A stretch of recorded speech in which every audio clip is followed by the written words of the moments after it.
Ya, kembali bersama kami di Indonesia Bicara. Ya, kita akan coba update dulu informasi terkait tema yang kita bahas hari ini. Ini masih terkait pendidikan di tengah pandemi. Dan gugus tugas COVID-19 menyatakan pembukaan sekolah tatap muka di zona kuning boleh dilakukan dengan syarat tertentu sebagai antisipasi sekolah sebagai klaster penularan. Termasuk prakondisi dengan menggelar simulasi dengan melibatkan seluruh pemangku kepentingan termasuk para pengajar, orang tua, dan siswa. Buka sesuatu itu ada persyaratan tahap-tahap yang harus diikuti. Yang pertama adalah prakondisi. Jadi mengkondisikan masyarakat dulu dan melakukan simulasi. Jadi ngelihat kondisinya, kesiapan semuanya. Misalnya itu pendidikan, ya satu pendidikan sekolah itu. Timingnya kapan? Kan kita juga harus konsultasi dengan orang tua murid.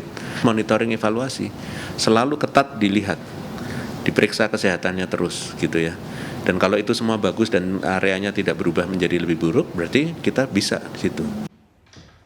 Ya, kembali bersama kami di Indonesia Bicara dan kita ada di segmen akhir. Kita sudah banyak berbincang tadi dengan PGRI, juga ada Pak Catur.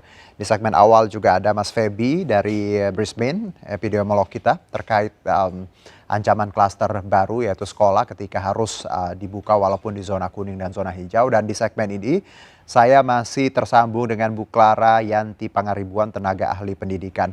Kalau tadi kita sudah bicara terkait pemerintah, guru, juga kurikulum, dan juga bagaimana protokol kesehatan kalaupun zona kuning dan zona hijau. Kita bicara sekarang orang tua nih, Bu Clara. Ini kita tahu bahwa bapak-bapak, ibu-ibu di rumah sangat mengeluhkan ketika sistem daring ini terus dilakukan karena mereka juga merasa terbebani. Namun pemerintah terus berinovasi dan juga guru juga tadi dengan inisiatif masing-masing mencoba untuk memberikan yang terbaik agar beban tadi di rumah bisa sedikit berkurang. Anda melihat untuk orang tua sendiri, bagaimana harusnya menyikapi tadi bahwa ya kurikulum sudah dirubah dan juga kemungkinan untuk tatap muka juga mungkin ada di depan. Untuk orang tua sendiri, Bu Clara, sebagai tenaga ahli pendidikan, Anda punya pesan apa? Saya punya pesan, diadakannya memampukan. Pemerintah juga punya kewajiban memampukan orang tua memiliki kesadaran, kesabaran terhadap diri sendiri dan anak-anak seperti itu.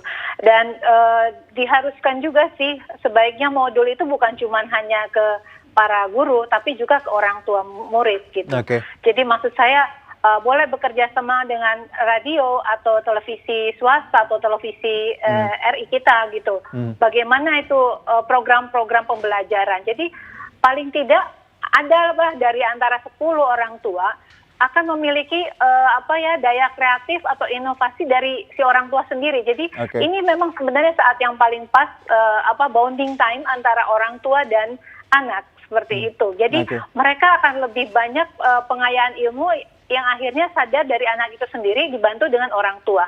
Yang saya amati adalah orang tua tuh bingung. Jadi hanya dikirimkan tugas-tugas by WA atau Zoom meeting mereka, habis itu guru hanya bilang tugas sekian dikerjakan.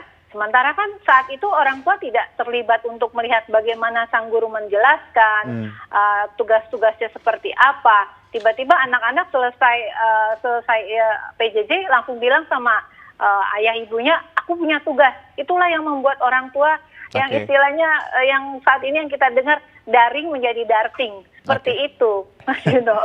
Nah, kalau bicara keberatan dari orang tua, dengan kata lain bahwa orang tua juga punya tanggung jawab dong untuk memahami pelajaran ataupun modul yang diberikan. Sementara tidak semua orang tua ada di rumah. Banyak sekali orang tua di kota-kota besar bekerja. Seperti itu. Itu bukan alasan, kan bisa by email. Oke. By email bisa. Oke, jadi no excuses ya? Iya, no excuse. Oke. Nah, kalau setahu juga saya bahkan maaf Mas Yuda, setahu saya bahkan di Finland itu ketika orang tua tidak memberikan perhatian pada anak, dari pihak sekolah itu berhak melapor ke kepolisian. Saya pernah mengadakan perjalanan ke Finland, bagaimana sekolah-sekolah itu melakukan pembelajaran, bagaimana dari pihak pemerintah itu support sekali terhadap sekolah seperti itu. Lalu kalau Bu Clara, keluhan berikutnya biaya sekolah full dibayar, tapi orang tua juga tetap harus mengeluarkan internet, harus juga ikut terlibat dalam proses pembelajaran. Banyak sekali juga bawa keluhan bahwa harusnya biaya sekolah di masa pandemi lebih ringan dong. Iya, harusnya sih seperti itu. Tapi ya kebutuhan juga meningkat. Jadi dari pihak sekolah juga tidak mungkin memangkas atau memotong gaji guru. Kemudian makanya dibutuhkan kerjasama antar institusi, antar lembaga, bahkan kementerian, kelompok masyarakat. Jadi kita hadapi ini semua sebagai the whole of government gitu loh. Masalah yang harus kita pecahkan bersama-sama. Termasuk Mas Juno juga.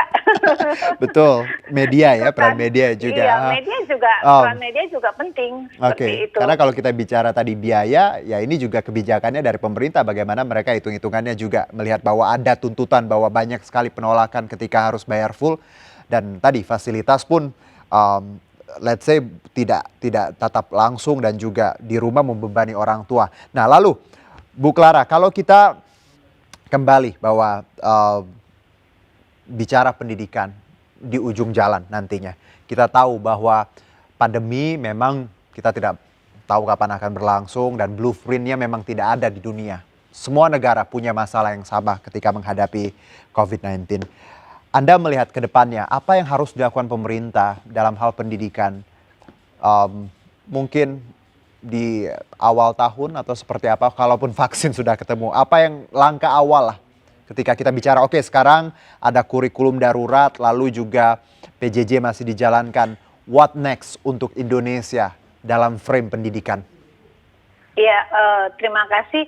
Sebenarnya saat ini Mas Menteri sangat terbantu oleh teman-teman guru yang memiliki semangat tetap menjalankan PJJ dengan segala keterbatasannya, ada yang via radio, via TV, ya apalagi yang di daerah tertinggal sana gitu, dia harusnya terbantu jadi harusnya saat ini semua lagi jalan, sudah dipikirkan tahun depan ini sesudah pandemi lewat, kurikulumnya harusnya naik, jadi kayak pesawat mau terbang, ya, jadi take off, naik, udah, lalu kita kembali lagi, apa sih rencana blueprint kita 25 tahun ke depan? Kan sebelum pandemi ini sudah digaung-gaungkan nih, akan ada blueprint 25 tahun ke depan. Nah, sampai sekarang aja kita belum lihat contekannya seperti apa. Jadi harusnya setelah pandemi kualitas pendidikan kita makin naik, seperti itu ya, makin bagus. Iya, harusnya seperti itu. Karena berarti kita udah siap. Jadi selama ini yang terjadi adalah buka sekolah baru dipikirkan apa nih seperti itu. Harusnya sebelum buka sekolah kita sudah punya strategi yang jitu menangani alternatif kalau misalnya perencanaan tidak berjalan. Demikian juga sesudah pandemi ini. Apa nih ke depannya seperti apa? Yang paling penting sih saya melihatnya adalah revitalisasi LPTK, Lembaga Pendidikan Tenaga Keguruan. Itu yang paling penting untuk tonggak sejarah pendidikan Indonesia. Kita lihat bagaimana guru-guru itu baru sekarang, baru harus belajar yang namanya teknologi, mereka baru sekarang aktif. Karena memang tadi harusnya tadi bicara kualitas pendidikan, kaitannya juga dengan kualitas guru ya, bagaimana mereka memahami teknologi, dan sekarang terbukti mau tidak mau, Zoom call, webinar seperti itu akan menjadi keseharian. Tapi satu Bu Clara, mungkin kita bicara nasib adik-adik kita di daerah. Yang kita tahu banyak sekali kisah-kisah yang kalau saya bisa bilang menyayat hati, bagaimana mereka harus berjuang untuk berburu sinyal, juga punya gawai yang sangat tidak memadai. Apa yang harus pemerintah lakukan dalam hal ini? Apakah perlu ada kebijakan nyata bahwa untuk daerah-daerah tertentu harus disubsidi? Mungkin ya, kita tidak tahu. Tapi bicara mungkin radikalnya, subsidi kuota, subsidi handphone atau seperti apa? Untuk saat ini mungkin kalau bicara subsidi kuota, subsidi handphone itu useless, Mas Janu, karena Mas Juno, soalnya kembali lagi kita punya infrastrukturnya kan belum rapi ya. Jadi yang dilakukan adalah strategi alternatif, penguatan modul pembelajaran, kemudian boleh dibantu dengan guru-guru di sana pelatihan dengan sistem estafet. Aku yakin dan percaya guru-guru di daerah itu sangat punya semangat untuk mendidik. Aku yakin dan percaya itu. Kita pun kalau diminta untuk mendidik atau mengajar, saya pun sedia, Bu. Oh ya, Bu Clara, nanti saya saya catat mau. ya. Iya. Nanti saya catat kalau kita punya Iya, kegiatan karena di daerah, saya langsung ini minta saat Mas Dino. yang luar biasa untuk kita anak-anak muda, kontribusi untuk negara ya. Salah satu dengan pendidikan, bagaimana kita memberikan tadi kemudahan untuk adik-adik kita di luar eh, ibu kota untuk mempunyai hak yang sama dalam bidang pendidikan. Atau bisa juga Mas Nah. Yuda melibatkan mahasiswa-mahasiswa. Iya, iya, ini juga Itu. jadi salah satu tools loh, Bu. Itu, Iya. iya makanya itu Oh. perlu pasti keterkaitan kerjasama kementerian. Baik. Ayo dong Mas Menteri semua di-invite, semua diajak. Bahkan Betul. Mas Juno pun di-invite untuk Iya, iya. terlibat langsung terjun. Karena kita punya banyak sekali mahasiswa yang punya tadi semangat dan juga kualitas untuk mengajar. Iya. Baik. Biasanya ada juga kan keterkaitan antara kesehatan mahasiswa kedokteran dengan mahasiswa Betul. pendidikan Betul. atau matematika ilmu MIPA gabung lagi dengan teknologi kan bisa itu ya. Betul, betul sekali. Gitu. Bu Clara, terima kasih atas waktunya dan juga insight-nya selama 1 Iya. jam ke belakang tadi, luar biasa. Doa kita yang bersama bahwa pandemi ini bisa kita lewati, apapun keadaannya kita harus kuat dan harus optimis. Iya, betul. Kita harus optimis. Ya, terima kasih Bu Clara. Selamat bertugas kembali, tetap jaga kesehatan. Ya, sama-sama Mas Dino. Selamat Ya. malam. Selamat malam. Demikianlah Indonesia Bicara hari ini, mewakili kerabat kerja yang bertugas, saya Arjuno Syaputra undur diri. Terima kasih. Sampai jumpa.